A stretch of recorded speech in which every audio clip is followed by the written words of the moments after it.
this is an iHeart podcast. Guaranteed human.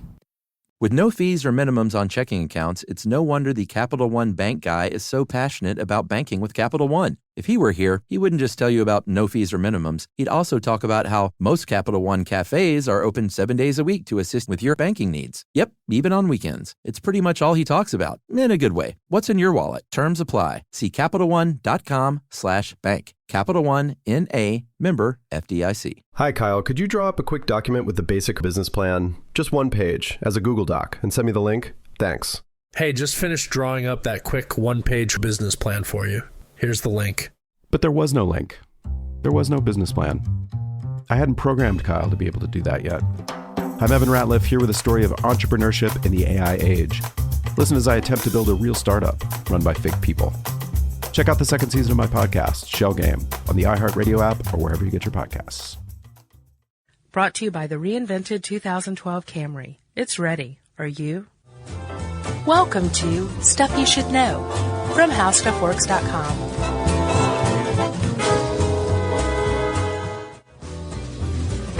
Hey, and welcome to the podcast. I'm Josh Clark. There's Charles W. Chuck Bryant. And you put us together, and you get a little something called Stuff You Should Know. And that's what this is, whether you like it or not. You have to listen to it. That's right. Actually, no one has to listen to this. No, it's mandated. Oh, okay. It's part of both Obama's and Romney's platforms. Yeah, it's a part of Obamacare. You got to listen to Stuff You Should Know, and you got to get an RFD chip in your hand. And you have to give poor people all your money. None of that is true. Except that you have to listen to the podcast. And the poor people part. Yeah. Chuck. Yes. How's it going? It's great. Are you feeling sick? Do you need any kind of care, Obama or otherwise? No, are you feeling sick? I'm fine. Oh. No, I'm great. tense, like my shoulder muscles are going to pop right out of my skin. Boy, I went to that foot massage place on Buford Highway the other day. You ever been there? Mm-mm. Treat Your Feet. Is that what it's called? Yeah. That's a great name. They'll do an hour on your feet for $25 if that's what you desire.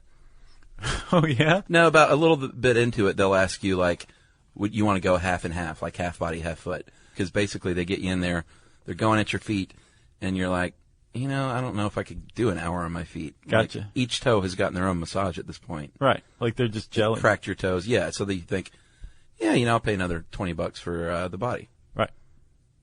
And they give you tea. It's really nice. You should go. It does sound nice. But it's not like private. Like you're in a big room with like 15 recliners. Yeah. Everyone's just sitting around. And Well, we've gotten back rubs at the mall before. yeah, that's true. You remember? I don't know how I got on this. Treat Your Feet, Buford Highway. Go eat some pho, and then go get your foot massaged. Where's good pho around here? We were trying to figure that out the other Buford day. Highway. Yeah, where? Which one?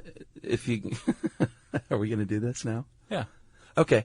I like pho number 2, Uh-huh. which is past Claremont. It's in a little shopping center. Okay. Just look it up. Okay. I mean, it's all good. Okay. All good pho. Good. Yeah, I don't know how we got on there, but some places on Buford Highway owe you some money. Seriously. At least some free pho. All right. This has nothing to do with bioluminescence.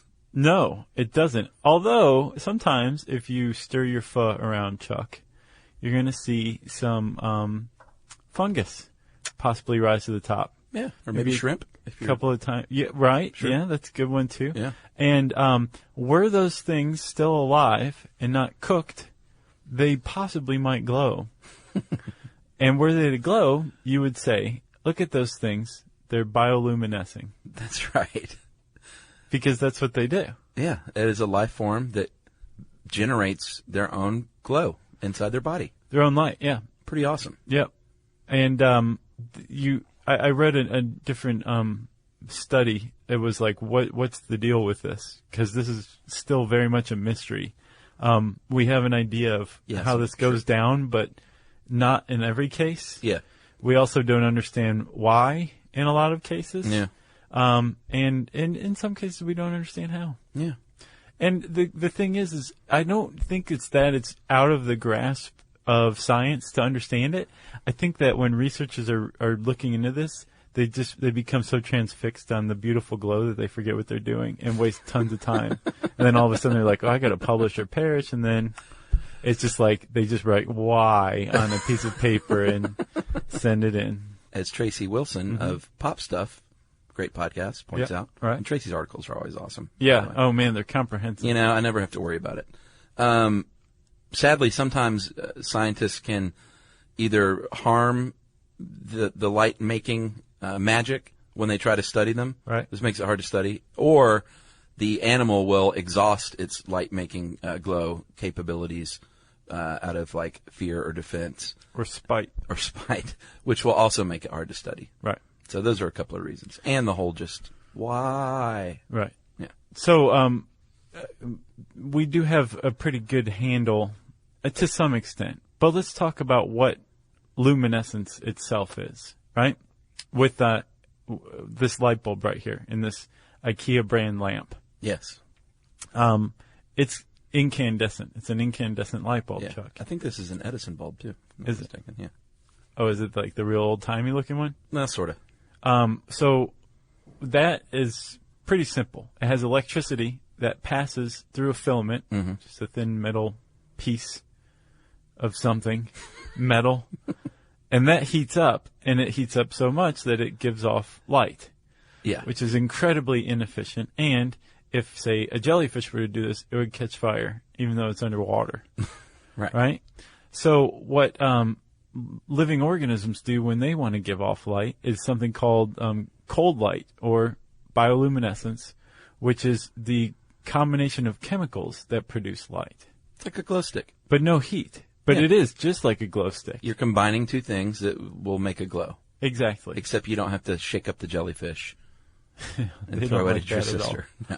They do not like that. Or it's like the glow sticks that I used to sell very often at Stone Mountain Laser Show It's like the glow every stick summer. that I used to dance with at raves.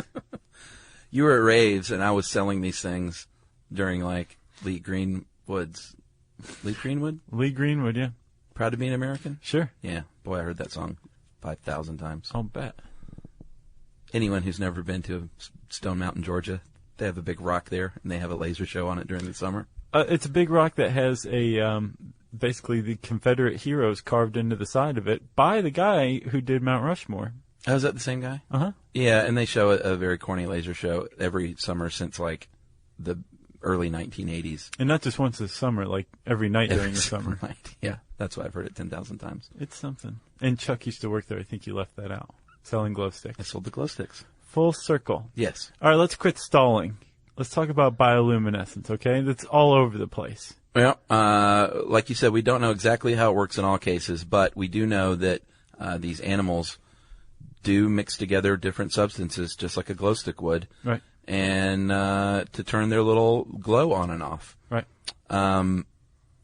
Here on the planet, not in the ocean, because that's where most of this stuff takes place. Right. Here on planet Earth, on the dry land, you can have things glowing like foxfire, which is this fungus that feeds on rotting wood. Mm-hmm. If you look up pictures of foxfire, pretty cool. Yeah, it's eerie. Doesn't look real, but it's real. It's very real.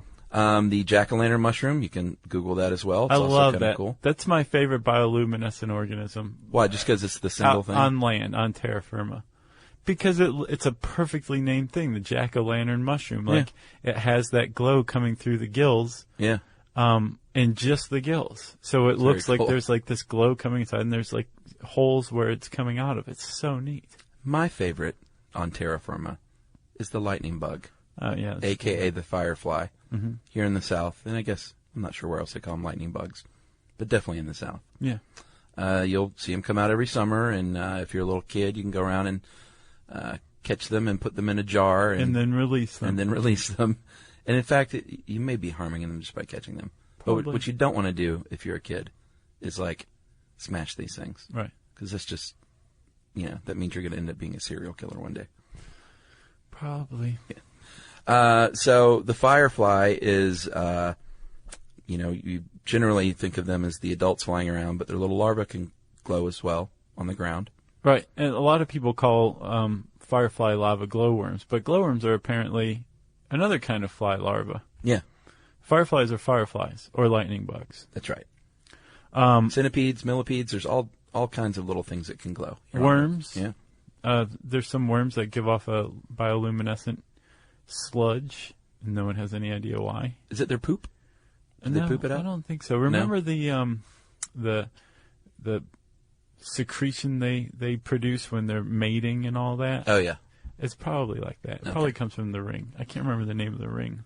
So that's on Earth, but if you really want to get down to some cool glowing creatures, right, you need to dive down into the ocean to the Twilight Zone, which I think we've talked about that, haven't we?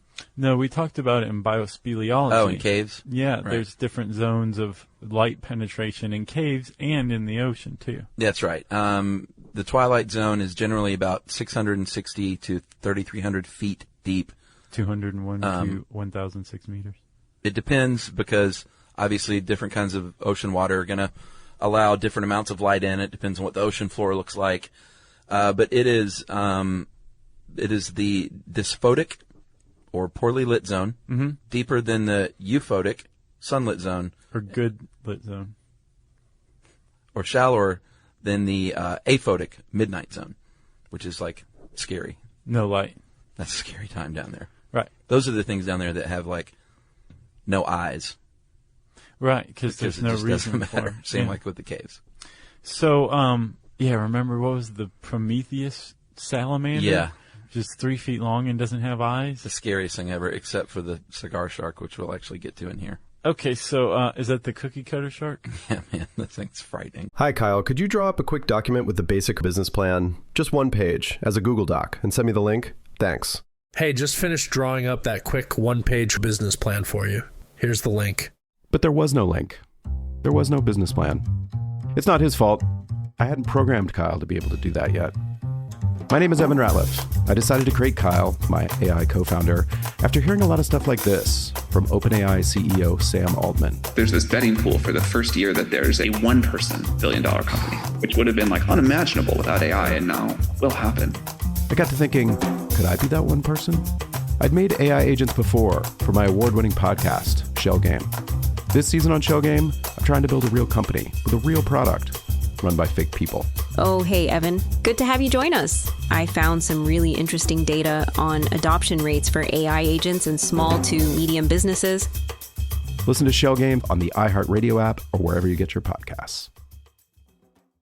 The moments that shape us often begin with a simple question. What do I want my life to look like now? I'm Dr. Joy Harden Bradford, and on Therapy for Black Girls, we create space for honest conversations about identity, relationships, mental health, and the choices that help us grow.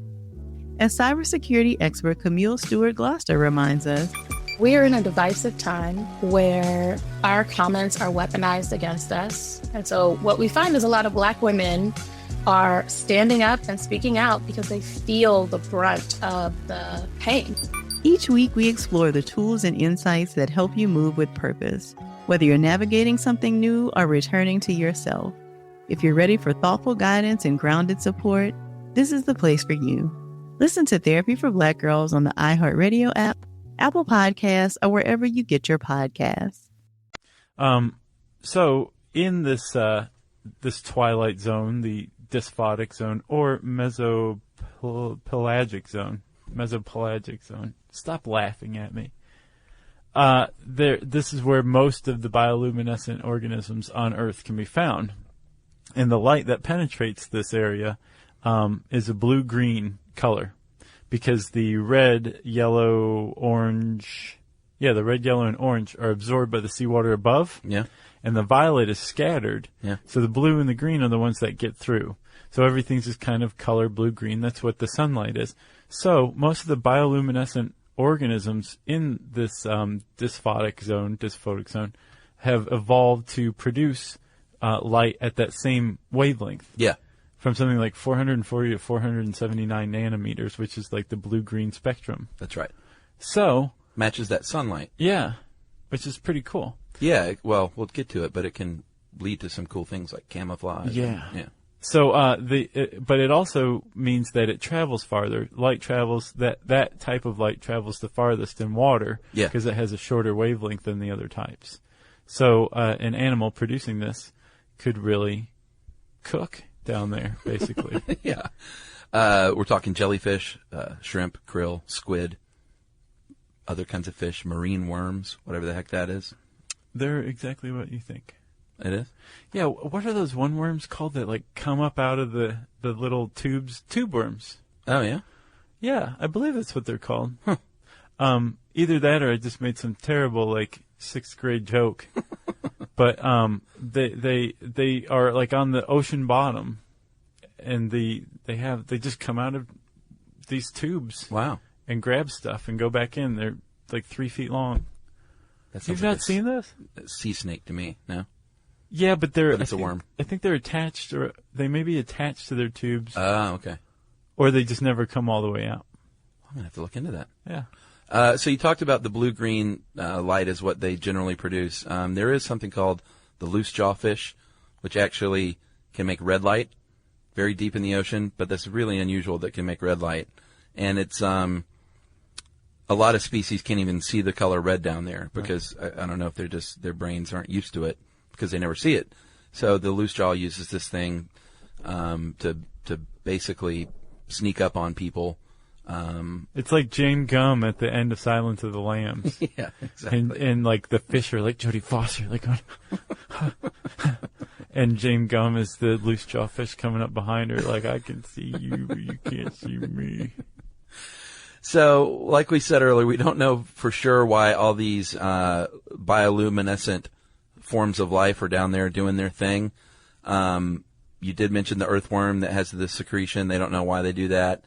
The mushroom spores, they think that maybe it's to attract insect to spread these spores. That's why the mushroom glows. Makes sense. Sometimes, and this one's kind of cute, sometimes animals will light up when something nearby them lights up, which I think might just be a little like, hey, how you doing? I can glow too. Well, that's what fireflies are doing. Yeah, they're attracting mates, right? Yeah.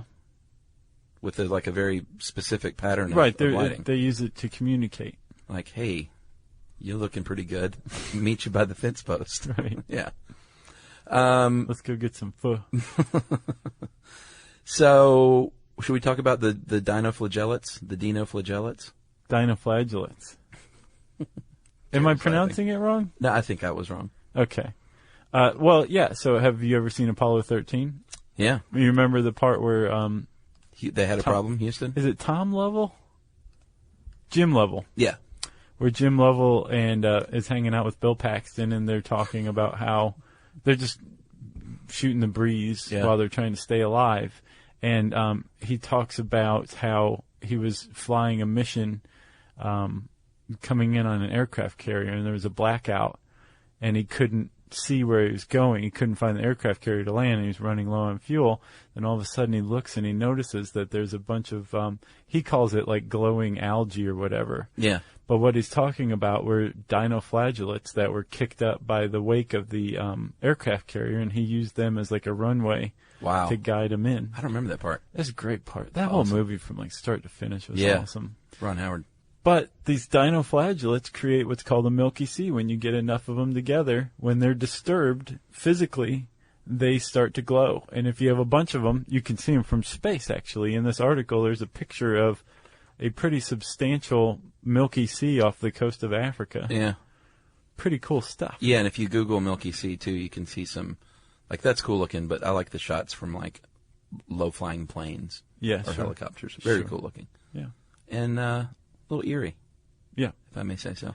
They have no idea, again, why dinoflagellates would glow when they're disturbed. Obviously, they're, like, trying to register their complaint. They can't talk. Yeah. They can't flip anyone off. So they glow. Yeah. Out of anger, apparently. There's a theory called the burglar alarm theory. I like this one. Where basically they think that when dinoflagellates start to glow, it's because there's little fish eating on them, right? Which is disturbing. But they think that maybe they glow to basically alert larger fish that will come eat the smaller fish, so they'll stop eating the dinoflagellates, that there's little fish in the area. Pretty awesome. Like, hey, help. Come eat this guy because you're bigger. Right. Here's some other, and, you know, these are the ones that are the most understood because there is a lot of uncertainty, like we said, like 10 times. But here's some of the reasons that they think they're doing this. Communication, which we've mentioned with the firefly. Right. Or the lightning bug. Right. to locate food, maybe to use it as an actual light to see in the dark. Right. Pretty cool. Or a spotlight to catch prey. Sure. Like temporarily blind something? Mm-hmm. Oh, gotcha. Or no, to like go find it. Or like, just to find it. It's very dark in here. I need to see what fish are around. To attract prey, like the anglerfish, like, ooh, look at this bright glow. Come here. Chomp. Yeah, I love that one. What was that in Finding Nemo? Man, that thing was scary. I didn't see that one. Oh, it was a good one. Yeah. Camouflage. I don't watch any of those anymore because Emily doesn't like them.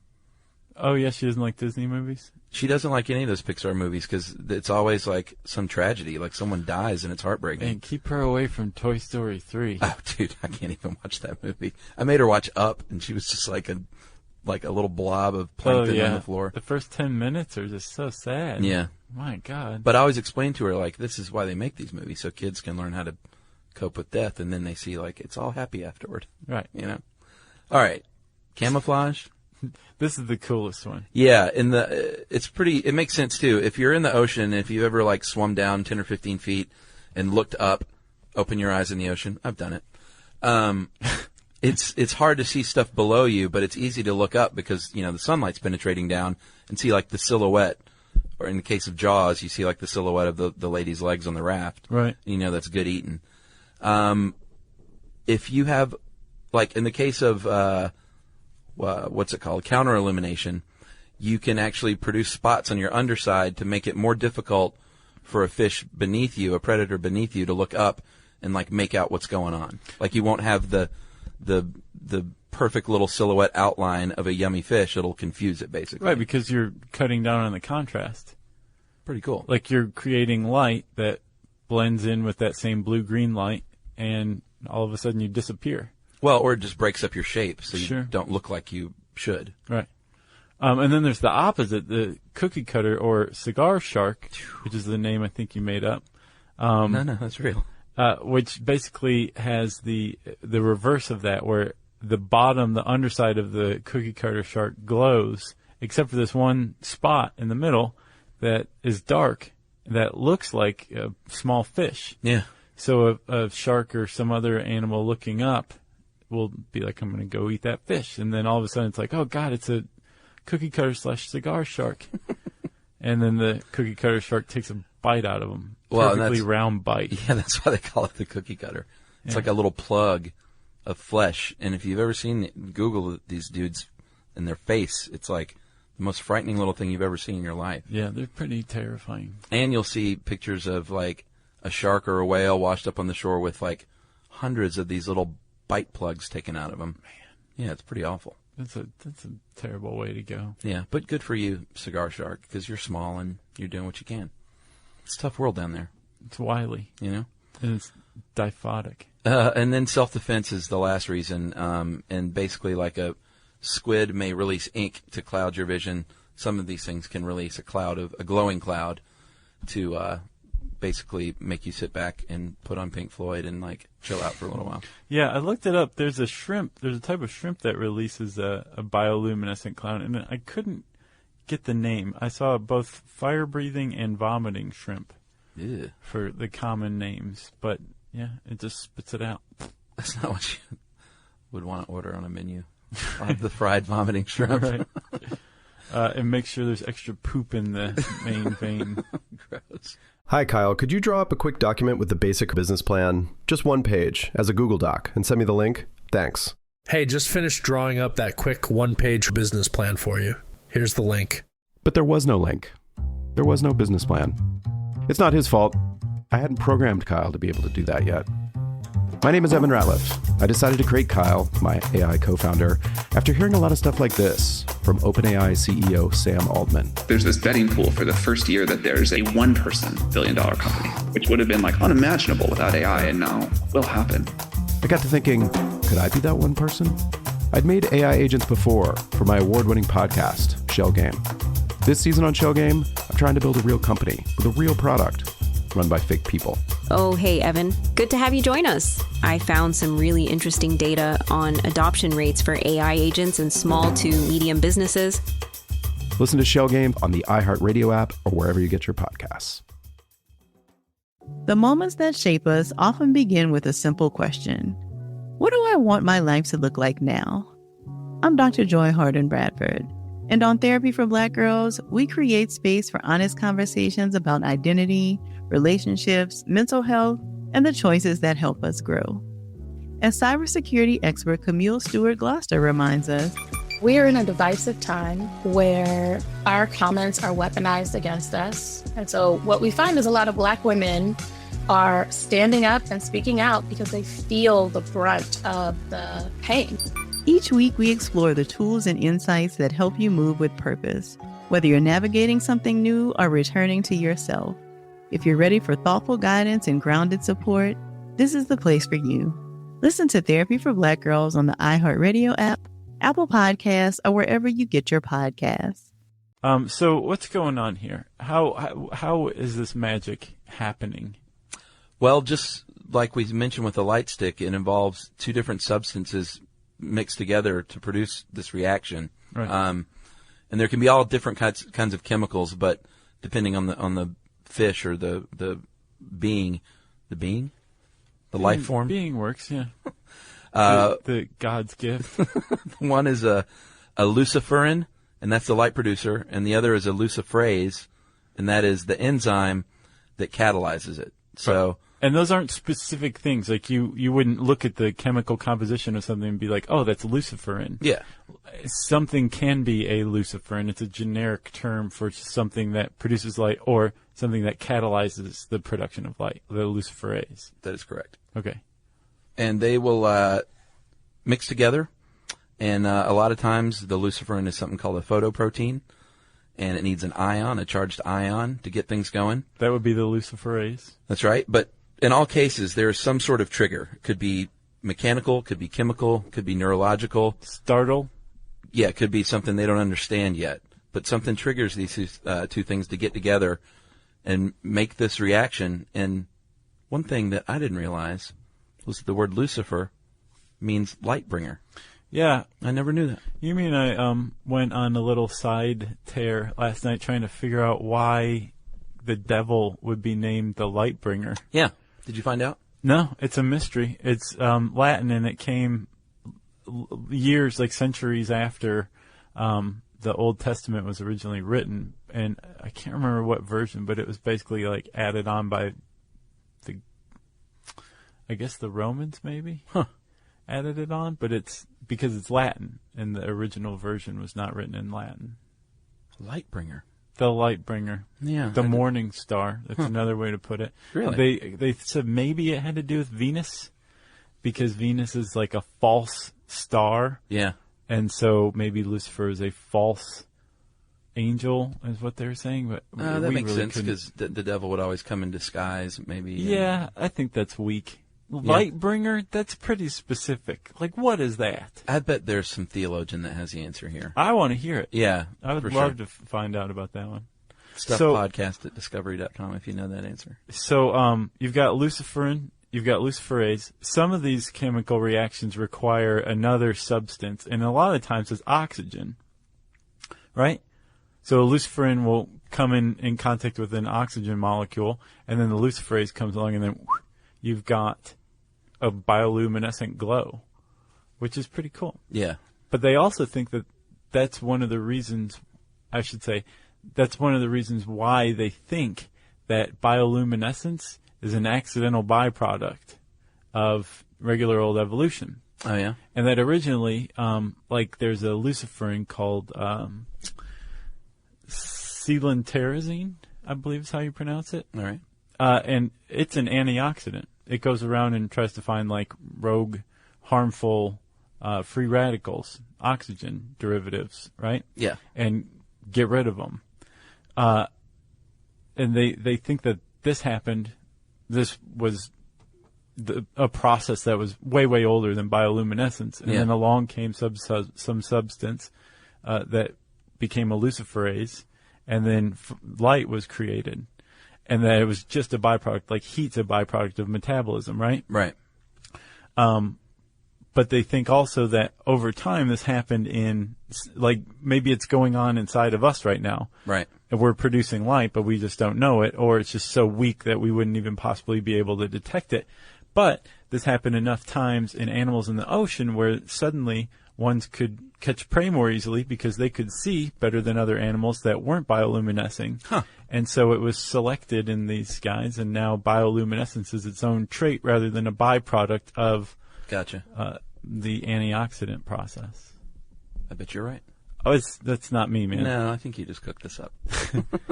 I wish. That's better than why as far as research papers go. Yeah, throw a theory out there. See if it sticks. That's what I say. So the deal with these animals is they either have all this stuff like in their body as part of them, or they have a little relationship with a bacteria, light-producing bacteria, that live in a light organ. And this is pretty cool. Like, some of these animals can pull this organ back into their body like it's always on. Right. Sometimes they don't want the light to be on, so they'll pull it back in the body. Or they have a little something like a light, an eyelid that they can just kind of close over the light. Right. Which is pretty amazing. Yeah. But it's always going. Yeah, and what the other thing with evolution is they think that because they don't see this as often in lakes, because lakes are younger, then they think it maybe happened independently at different parts in the ocean. So I right? talked to Tracy about this, and it was a little hinky. She wrote this a long time ago. She couldn't quite remember what the point was. But the point was that they think that because the process of antioxidation is a normal thing, that the conditions were right for bioluminescence to be selected naturally in some places, but it wouldn't in like a lake. So the idea that this happened independently and spontaneously when needed through evolution is kind of backed up by the idea that you don't really see bioluminescence at the bottom of lakes because you don't need it. Yeah. It all makes sense when you just peel the little curtain back, doesn't it? Yep. When you peel the glowing skin back. What else? You got anything else? You seen glowing cats? No, are there cats that glow? Yeah, the Mayo Clinic likes to put jellyfish genes in animals. The biggest one so far is a cat, and make it glow because they're tracking disease. They're using it to mark the progression of diseases, but they made a glowing cat. It's pretty cool. Now, I got to look this up. It glows under a blue light, but it glows green, and it's like the cat glows green. Like I guess it's the hair. The keratin it produces has some sort of fluorescent property to it, but it's not bioluminescent it's fluorescent. And fluorescent is where you take light of one color and reflect it back, absorb it and reflect it back of it as a different color. You're not actually producing light. All right, I just looked it up. Wow. It's a glowing cat. And I double-checked the date. Kitties. I double-checked the date. I'm like, this better not be an April Fool's article, but it's not. Wow. Yeah. I want one of those. Dysphotic. Yeah. Okay, so if you done? I'm done. Yeah, there's glowing rats, too. No, these are baby cats, I think. Are you sure? Which are called kittens in some countries. If you want to learn more about bioluminescence, you should type that in to the search bar. And you want to type bioluminescence. It's a mouthful. In the search bar at howstuffworks.com, and it'll bring up this very cool article with some pretty glowing pictures. And I said search bar somewhere in there, which means it's time for listener mail. No, it's not, Josh. Today is part 2 of... Oh, yeah. You want to say it? Administrative details. For those of you who don't know, this is the point at the show where we thank people for little tokens and gifts and tchotchkes and things that they have sent us. Food sometimes. Foods. And it's a good chance to hear your name on the show as a thank you. And it's a good chance for some of you to find out where you can get some of these things. Because a lot of times they're like really great, creative, crafty things. Books. People write books. And like we want to support crafters and writers and bakers of cookies. And we want to support Bill Wagoner, who sent us a bumper sticker on how to pronounce Nevada. Nevada? I'll never get used to that. It's not right. It is right, but I tell everyone that writes in, only people from Nevada say it that way. Nevada. Everyone else says Nevada. Nevada. No, it's Nevada. All right. Lily, her sister Toby, and brother-in-law Danny started a company called Please Be Good Humans. Oh, yeah. Remember these guys? Mm-hmm. They sent us some shirts. I think they sent some to They sent us stickers. They've got them. No, everybody has stickers. We passed them out. Oh, well, Kristen Conger, I think, got a shirt, too, though. Oh, she did? I think so. Oh, that's great. And basically, everything has the PBGH logo on it, which is, like, be good to each other. And 15% of everything they sell goes to the charity of your choice. So if you go there, please be good humans on the internet. You can actually get some of this stuff and choose your own charity that 15% will go to. Very nice message. Very nice. How about some Randy Carbononi action? Yeah. He sent us his Pirate Gags booklet, which is tailor-made for Pirate Day. Mm-hmm. Talk Like a Pirate Day. If you want to learn more about that, you could go to Pirate Day, PirateAday.blogspot.com and hook up with Randy Carbononi action. Christopher M. Roth, with an E at the end, sent us a Kindle version of his book, Dirk Danger Loves Life. Mm-hmm. I don't have a Kindle yet, and I'm dying to read this thing. It's just sitting there. It's just sitting there waiting. Taunting you. Yeah. Susanna from Archie, the Archie comics. Yay.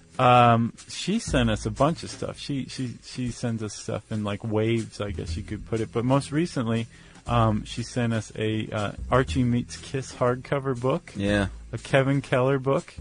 That's the first gay character. That's right. First gay comic book character. This whole Green Lantern hubbub. I haven't heard that.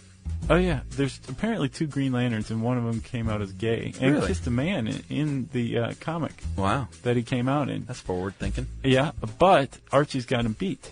That's right. Because of Kevin Keller, the first gay character. Yep. In the Jinx comics that Susanna, is she draw, write, produce those? What is she? Yeah, I mean, that's her baby. So, nice. Support the Jinx comics and Archie as a whole. She sent us shirts, and we were supposed to meet at Comic-Con, but she said they were slammed in the booth and she was unable to get away. Oh, I met the Uncle John's reader people, That's bathroom right. reader people. They gave us shirts and hats. Very nice. So thank you to them so as cool. well. Yeah. We heard from Mad Magazine too, which just like floored me. Yeah. Did you write that guy back? I totally did. Did you? Yeah, I finally did. Daniel McKenzie from Oakland, California, sent us an LP from his band, Shut Eye Unison. Awesome music, indie rock, a little noisy, a little melodic, right up my alley. Nice. Shut Eye Unison. I didn't see that one. Yeah, it's good stuff. Andy Parr sent us an edition of Games Magazine's World of Puzzles. Is that the one that had us as a clue? I believe so. Yeah. Yeah. Stuff You Should Know was a clue in a word search, I believe. Or something. Yes. Nobody got it. No. I don't get this one. That's cool, but it was very nice that he went to that trouble. Suki, S-U-K-I, Design Laboratory, sent us some hankies. And this was the lady who designed the baby head T-shirt. With the fly. Yeah, our favorite T-shirt of the submissions. Yeah. The most disturbing one. It was one of my 5 favorites. It was my favorite, I think. Was it? Yeah, but she designed that, and she sent us some hankies with, like, these hankies have, like, sleeping sickness and hepatitis and, like, the chemical combinations of these on the hanky. Yeah. Yeah, it's pretty funny. That's what's contained within. Yeah, it's pretty awesome. Yeah, thank you for those. Duffman sent us a Springfield Isotopes koozie. Yeah. From Duffman himself. Yeah. We appreciate that, sir. Silver Fox Broadband sent us Silver Fox T-shirts, and at first I was all, what is this broadband company sending us shirts? Then I looked up. They supply internet for senior homes. Yeah. So I was, all of a sudden, wore it with pride. Everyone at my gym thinks that I'm a silver fox. Because I wear that shirt a lot. It's very comfortable. Let's see. The guys from Rocktail Hour sent us a T-shirt. They podcast about rock music. That's rock and then tail, T-A-L-E, hour. Check them out. BikeRappers.com with W-R-A-P-B-E-R, not rapping like music. Right. They sent us some reflective bike wrappers and dog collars. Basically, just these little Velcro things.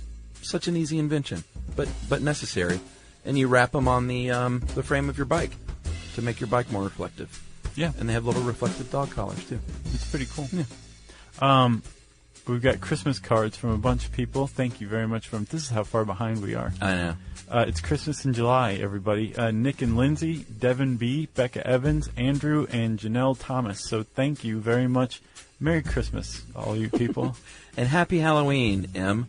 Oh, and I've got one more. M sent us a Halloween card. Oh, thanks. Happy Halloween, M. Mm-hmm. And then again from Nick and Lindsay, they sent us Valentine's Day cards. Yeah, they're pretty sweet. They send us stuff. Are you done? Because I got two more on this one. Go ahead. Let's go for it, dude. David Beaver's family has been making a magnetic calendar for 50 years. Yeah. And not just one. They've been making the magnetic calendars for 50 years. Yeah. TheMagneticCalendar.com, owned, operated, made, and sourced in the Midwest. Mm-hmm. It's a selling point. Family business. They've been doing this for how long? 50 years? 50 years. Awesome. And then Jill Swing sent us a Twinkie the Kid t-shirt. So thank you very much. Yeah, I believe it was homemade design too, right? I don't know. I think it is. Was it? Yeah. Well, thank you, everybody. That was very kind of you. Yeah, we have one more installment that you will hear soon. And then I have to do it, because these are all the ones that Chuck compiled. I think it's most of them, though. Do you have a lot? I've got a decent amount. All right, well, then there'll be a part 4. Good. And then we'll start all over. All right. All right. If you want to send us something, even something as innocuous as just a hello, you can tweet to us at SYSK Podcast. You can join us on Facebook.com/Stuff You Should Know. And you can send us an email to stuffpodcast@discovery.com.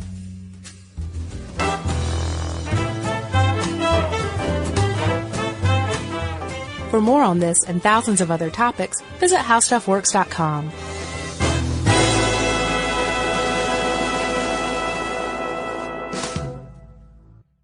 Brought to you by the reinvented 2012 Camry. It's ready. Are you? Hi, Kyle. Could you draw up a quick document with the basic business plan? Just one page, as a Google Doc, and send me the link? Thanks. Hey, just finished drawing up that quick one-page business plan for you. Here's the link. But there was no link. There was no business plan. I hadn't programmed Kyle to be able to do that yet. I'm Evan Ratliff, here with a story of entrepreneurship in the AI age. Listen as I attempt to build a real startup run by fake people. Check out the second season of my podcast, Shell Game, on the iHeartRadio app or wherever you get your podcasts. Babes, what are you doing? What? I'm just mowing the lawn. No, it's blazing hot and dry out here. Don't you remember? Smokey Bear says, avoid using power equipment when it's windy or dry. Where'd you learn this? Oh, it's on SmokeyBear.com, with many other wildfire prevention tips. Right. Thanks, honey bear. 'Cause remember, only you can prevent wildfires. Brought to you by the USDA Forest Service, your state forester, and the Ad Council. This is an iHeart podcast. Guaranteed human.